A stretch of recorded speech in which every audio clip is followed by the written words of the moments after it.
Alright, gents, today we're talking about Luffy. And is Luffy too successful? Yeah, what a weird question. On this channel, we've covered a few topics in One Piece that I think are kind of criticism, you might say. When you have a 20-plus year running manga, I mean, there's gonna be some issues. We talked about hockey here, and I know some people like hockey, some people don't, but I think we can all agree that the introduction was a little bit poor. No one used it pre-time skip. We saw a few moments, I know, but no one used it pre-time skip, basically. Post-time skip, it's all we see. Every single fight. Everything is all about hockey. So we're covering another topic today that I think is a little bit interesting. You could argue a bit of a plot hole. Not trying to criticize Oda and saying he's bad or anything, but there are things like this where interesting points that when you have a long manga, you're going to have issues. Today we're talking about Luffy, and we're talking about his success and how it's kind of weird compared to what we're seeing from other characters in the story in different timelines. So I saw a post on Reddit, and this picture was in there, and I was like, you know what? They have a good point. I mean, obviously, the entire time we've all kind of looked at Luffy and been like, well, this is fast. But really, how fast is it in comparison to some other characters? So let's kind of talk about some of the characters in the story and see what is going on with him in the Straw Hats, because it's a little bit fast. And some might say, okay, we've seen some characters rise up their ranks very quickly. Ace. That's a great example. Ace was 20 when he died. That is really, really young. Luffy is 19 now, post-time skip. Started his journey at 17, now he's 19. Ace was 20, and by 20 years old, Luffy is a little bit farther than Ace was, but they're pretty damn close, okay? Ace was the 2nd Division Commander. Hey, that's pretty good. Of the Whitebeard Pirate. Very impressive stuff for 20 years old. That's like close to getting towards the top. Obviously, there's a lot of characters that he couldn't deal with. I mean, of course, we have the Admirals. That would probably not go well. Other Emperors. Smoker, apparently. Don't get me started on that one. Another issue there. So, we've seen some characters get high up the ranks at a youthful age, of course, and Luffy is among them. Now, we're looking at this picture here. It's really interesting because it took a lot of people a lot of times, and I want to argue about maybe eras were a little bit different. With Roger's era, he was the one trying to get to Laugh Tale and find the One Piece originally. So maybe he had a lot less to do, a lot less of a roadmap on what to do back in his era. Nowadays, we have all the rookies, and they basically have a pretty clear goal. The One Piece, become an emperor. Those two things are pretty clear. So it would make sense that they could do whatever they could do to get to that goal as fast as possible, not doing a lot of, like, side journeys. And when we look at Luffy's contemporaries, you know, we have Law, which Law's very strong. That could have been a problem until they became buddy-buddy after Punk Hazard. And then we're supposed to believe that third in line is Captain Kidd, which I actually made a video about. I thought we might see him in Elbaf. There's a chance, because he's kind of there. We're not going to, obviously. Kidd is the third in line from a contemporary standpoint, which is disappointing. It really is. I don't know about you, but I think Kidd is very underwhelming from one of the top 3 supernovas, allegedly. And then we have Zoro, who, frankly, is probably stronger than Kidd. Some people think he's kind of approaching Luffy's level, which I don't think he is with Gear 5 now, but Zoro's very strong, and he's on Luffy's crew. So from a contemporary standpoint, name me the other pirates around his age in the supernovas that you think could compete. I don't have one. Now, there's other people, like, you know, we have Doflamingo, we have Mihawk, that kind of group that were young when Roger got executed, a little bit older than Luffy, but kind of still in that range of looking for the One Piece. Of course, Mihawk's not looking for the One Piece, or we don't think he is. We think he's just doing whatever he wants to do. But what I'm saying is, Luffy doesn't have, like, a lot of strong contemporaries to battle with, right? He faced a couple of warlords. We had Crocodile, which, that's one, of course, again, at Roger's execution, right behind Roger, kind of in that next generation. That's a guy that you would look at and say, that could be a problem. Doflamingo was a problem. I don't think Moria was a real problem, just because, you know, he was, at that point, he was kind of far gone after what Kaido had done to him and his crew. Moria was kind of in a bad mental state. He wasn't really a threat, although Thriller Bark was a lot better than most people give it credit to. So he hasn't had that many contemporaries to deal with, and he's had a path that was pretty well forged. That's the best way. I think it makes the most sense, because when I pull up this picture, it's like, yeah, wow. And another contemporary that could be a problem, one of the current emperors, Shanks, is an ally, and we have Dragon, who at Logtown was able to save Luffy when needed, so you never know. Maybe he got into another problem.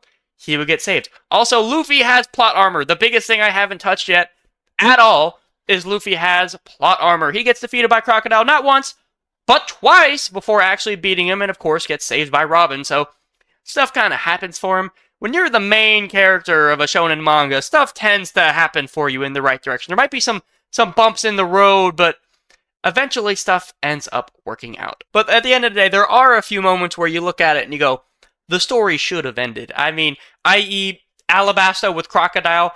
I know that we have like tricks pre-time skip, which is again back to the hockey thing, which I'm not going to touch again. I made a whole video about that. Like Crocodile was one that even with Luffy like using liquid, his own blood, to be able to fight Crocodile, you would think he'd be able to figure his way out.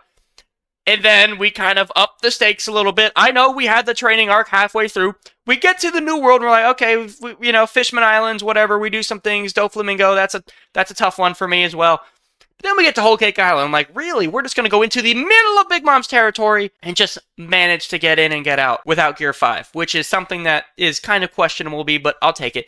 And then we get to Kaido in Wano, which is where we finally develop Gear 5. Another one where Luffy gets stomped a couple of times. And then we finally beat Kaido. So the big problem is a lot of these characters are, or for large parts of the story up until recently, were a lot stronger than Luffy.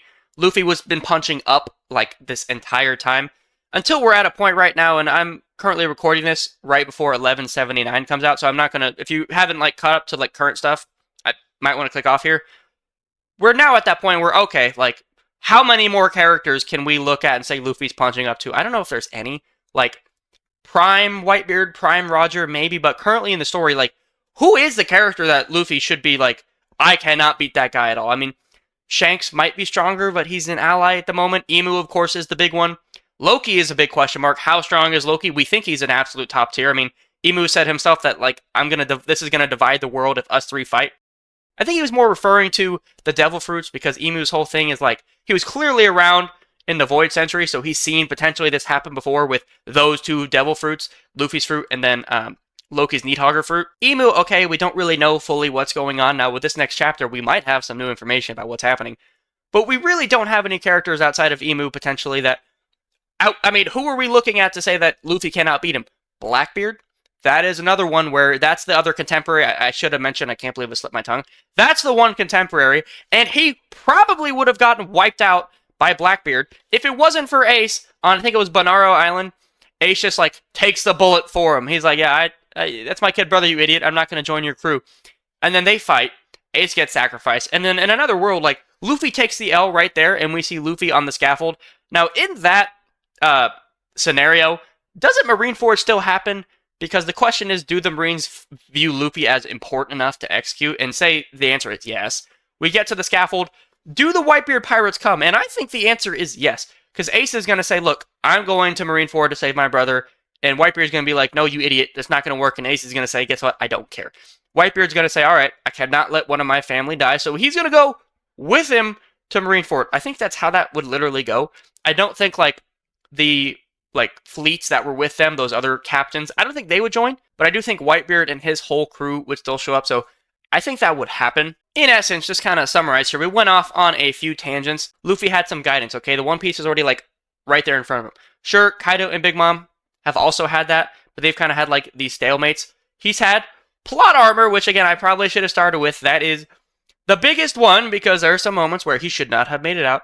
And then he's had a lot of help. We've got Dragon in Logtown. We've got Rayleigh training him on Amazon Lily, that without that, I mean, are we just having Luffy, like, spawn back in the new world without Haki? Someone had to teach him what was going on. So those are some of the reasons I think, like, it could have made some sense that he gets there way before everyone else. But in reality, right, it's just kind of like, okay, maybe he didn't have, like, a ton of contemporaries. There's a few that we mentioned. So in general, I think it is kind of, like, surprising that all of this has happened in 2 years. Yeah, I think in general, it's weird that just from a timing standpoint, they're still teenagers, which is kind of crazy. Because when they started their journey, I think I was like 1 year old, maybe not even born in real time. And now I'm like, 20s. So not very cool, which is kind of weird. They don't age, but I do. But yeah, I think I'm excited for 1179. I think we're going to cover that chapter when it comes out next because it's going to be pretty cool. I made a video about Chopper and like what's happening with his, ability to potentially fight Dami Reverse and that whole thing. Just thought I'd make a fun video about Luffy because I saw this post on Reddit and I was like, that's a good point. That it is a pretty good argument. I know we have some other characters like Ace, but in general, 2 years is really, really fast. Even for the One Piece world and for someone that has a very strong Devil Fruit and guidance, it's very, very fast. Anyways, I think that's going to be it for this one. If you guys liked it, leaving a like and sub would help the channel a bunch. I think that's it for this one, and I will see you guys later this week, probably with some more current event stuff, and yeah.